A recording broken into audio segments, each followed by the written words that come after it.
Assalamualaikum warahmatullahi wabarakatuh. Kepada yang terhormat Bapak dosen penguji dan dosen pamong, perkenalkan nama saya Yadi Supriyadi.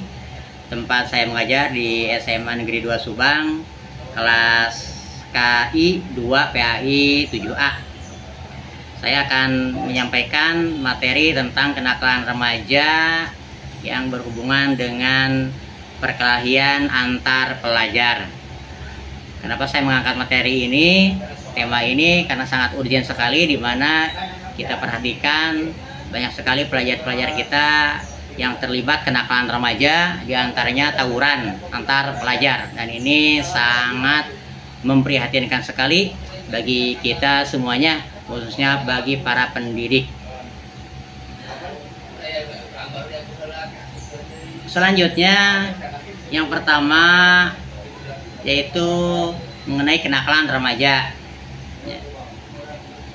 Kenakalan remaja diantaranya pokok bahasan yang pertama itu perkelahian antar pelajar, yang membawahi A. Pelajar yang dicari Islam, kemudian definisi perkelahian dan tawuran pelajar, kemudian C. Faktor penting adanya perkelahian pelajar, kemudian yang D. Ikhtiar mencegah perilaku menyimpang, dan yang E.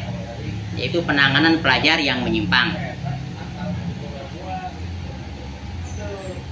Poin pertama, pelajar yang dicari Islam itu pelajar yang menerapkan nilai-nilai Islami yang sesuai dengan Al-Quran dan Sunnah Rasulullah SAW dalam kehidupan sehari-hari, baik di lingkungan sekolah ataupun masyarakat. Kita sebagai umat Islam tentunya harus menerapkan aturan Islam dalam segala aspek kehidupan, khususnya di sekolah maupun di lingkungan masyarakat dan di rumah. Karena Rasulullah adalah sebagai uswah yang baik, bagaimana firman Allah dalam Al-Quran, laqad kana lakum fi rasulillahi uswatun hasanah liman kana yarjullaha wal yawmal akhir wa dzakarallaha katsira. Ini adalah kewajiban bagi kita umat Islam untuk mengikuti sunnah Rasulullah SAW. Kemudian definisi perkelahian dan tawuran pelajar. Perkelahian adalah suatu bentuk tindakan kekerasan atau agresi yang dilakukan oleh pelajar dengan pelajar yang lain untuk menyingkirkan pihak lawan atau membuat tidak berdaya atau mencelakakan. Kemudian tawuran adalah perkelahian yang melibatkan banyak pelajar atau kelompok yang dilakukan oleh pelajar. Biasanya ini banyak ya antar kelompok di dalam perkelahian tersebut. Kemudian apa saja sih faktor-faktor yang menimbulkan terjadinya perkelahian pelajar? Faktor pertama adalah rational choice, ya, yaitu adanya perkelahian pelajar disebabkan faktor individu, motivasi, pilihan, dan kemauannya sendiri. Kemudian social disorganization, yaitu adanya perkelahian pelajar disebabkan faktor lingkungan. Biasanya kalau di lingkungan yang banyak orang yang yang keras gitu, kriminal, maka anak didik kita atau pelajar biasa suka terbawa-bawa juga oleh lingkungan tersebut, ya. Kemudian strain, yaitu adanya perkelahian pelajar disebabkan faktor tekanan yang besar dari masyarakat, misalnya kemiskinan di satu sisi, sementara di pihak lain orang kaya yang sering mempertontonkan kekayaannya. Ini pun bisa menimbulkan perkelahian antar pelajar, ya, karena kesenjangan ekonomi. Kemudian differential association, ini juga faktor tentang adanya perkelahian pelajar. Differential association yaitu adanya perkelahian pelajar disebabkan faktor salah pergaulan, ya. Pelajar yang terbiasa bergaul dengan pelajar yang tukang tawuran, anak yang malas belajar, suka mencuri, bolos belajar, maka semua itu menjadi perekat bagi pelajar yang awalnya baik-baik saja, itu bisa terbawa ya oleh arus. Kemudian yang kelima itu labeling, yaitu adanya perkelahian pelajar yang disebabkan faktor terbiasa dicap sebagai pelajar yang nakal. Jika seorang pelajar sering dilabeli sebagai pelajar nakal oleh banyak pihak, maka label tersebut merasuk di dalam dada. Akibatnya jadilah pelajar yang nakal. Dan yang keenam adalah male phenomenon, yaitu adanya perkelahian pelajar disebabkan faktor jenis kelamin, bahwa anak laki-laki lebih nakal dibanding anak perempuan. Alasannya anak laki-laki biasanya lebih nakal atau besarnya budaya maskulin, sehingga wajar jika anak-anak laki-laki itu nakal. Kemudian poin yang selanjutnya yaitu bagaimana ikhtiar mencegah perilaku menyimpang tersebut. Yang pertama, mengembangkan potensi siswa. Maka si siswa ini harus dikembangkan potensinya biar tersalurkan bakat dan minat siswa tersebut, ya. Kemudian mewujudkan keluarga yang harmonis. Ini biasanya keluarga-keluarga yang kurang harmonis, biasanya keluarga yang broken home. Ini maka si anaknya ini yang notabene sebagai pelajar ini kurang terurus, kurang terperhatikan, ya. Maka sangat penting sekali faktor keluarga. Rasul bersabda, al-ummu masdar satul ula, ya. Jadi keluarga itu terutama ibu itu adalah sebagai guru yang pertama. Jadi sebelum dididik oleh guru di sekolah, seharusnya seyogianya lah orang tua itu mendidik anaknya yang lebih awal, ya, terutama dalam segi konsep akidah, kemudian akhlak, syariat, dan lain sebagainya, ya. Rasul bahkan pernah bersabda, adibu auladakum la salah sisolin. Didiklah anak kalian dengan 3 perkara. Yang pertama, kubilah cinta kepada Allah, tauhid artinya. Kubi Rasulillah, tanamkan cinta kepada Rasul. Kemudian wakiratil Quran, ajarkan Al-Quran kepada anak-anak kita, ya. Kemudian birrul walidain, kemudian bagaimana akhlak kepada kedua orang tua supaya berakhlak mulia atau akhlak yang baik, ya. Itu ada dalam konsep Al-Quran dalam mendidik anak, ya.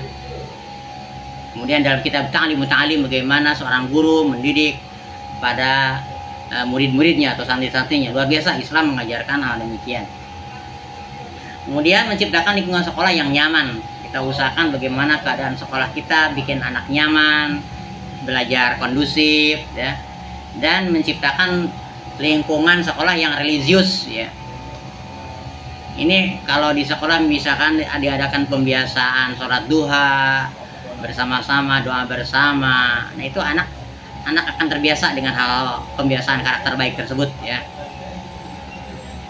Apalagi dengan sholat zuhur berjamaah dan sholat Jumat juga tentu itu berjamaah, ya. Ini pun akan mempengaruhi karakter peserta didik kita. Dan kemudian menciptakan lingkungan masyarakat yang kondusif, ya. Lingkungan yang kondusif itu akan memberikan dampak yang baik terhadap karakter pelajar kita atau anak didik kita, ya. Sehingga menjauhkan anak-anak kita dari pergaulan yang buruk, ya. Sedangkan kalau lingkungannya buruk itu sangat berpengaruh pada anak didik kita. Kemudian bagaimana penanganan pelajar yang menyimpang?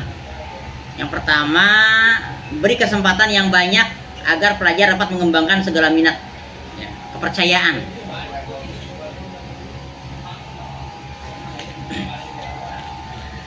Jadi dia kepercayaan. Jadi sang pelajar itu harus memiliki kepercayaan kepada pihak-pihak yang mau membantunya. Misalkan kepada wali kelas, guru BP, guru agama, dan yang lainnya. Mereka para pelajar akan yakin ditolong dan tidak akan dibohongi. Jika pelajar itu lebih memilih pihak luar, ya tidak apa-apa, karena biasanya pihak dalam ada kepentingan lain atau tidak tulus untuk menolongnya. Yang berikan kepercayaan mereka kepada guru, kepada orang tua, dan kepada pihak sekolah. Ini penanganan yang pertama. Kemudian yang kedua, kemurnian hati. Pelajar itu sudah percaya bahwa penanganan ini tidak bersyarat. Buat pelajar atau remaja, urusan membantu, ya membantu saja, tidak perlu ditambahi. Tetapi sebab itu pelajar lebih mempercayai teman-temannya sendiri jika menghadapi problema, meski terkadang nasihatnya tidak utuh dan solusinya bersifat parsial atau sepotong-sepotong. Jadi jadikan hati mereka murni, ya. Dihilangkan rasa suuzon kepada orang lain, kepada guru, kepada orang tua. Kemudian kemampuan mengerti dan menghayati atau empati perasaan pelajar atau remaja.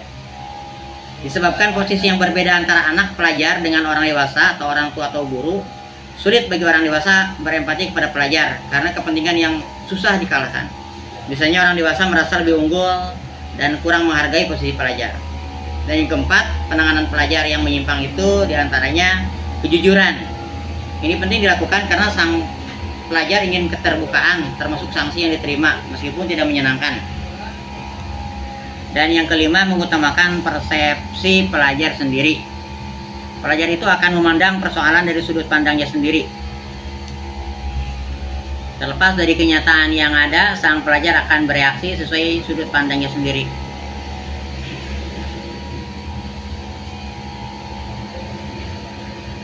Nah, ikhwan fillah rahimakumullah, teman-teman semuanya, juga Bapak dosen yang terhormat, itu saja yang bisa saya sampaikan. Materi tentang kenakalan remaja, yaitu perkelahian antara pelajar. Mudah-mudahan pelajar-pelajar kita dijadikan oleh Allah pelajar yang soleh, yang bisa menerapkan nilai-nilai Islam, dijauhkan dari kenakalan remaja, dari perbuatan yang menyimpang seperti tawuran antar pelajar, pergaulan bebas, narkoba, dan lain sebagainya. Terima kasih atas perhatiannya. Wassalamualaikum warahmatullahi wabarakatuh.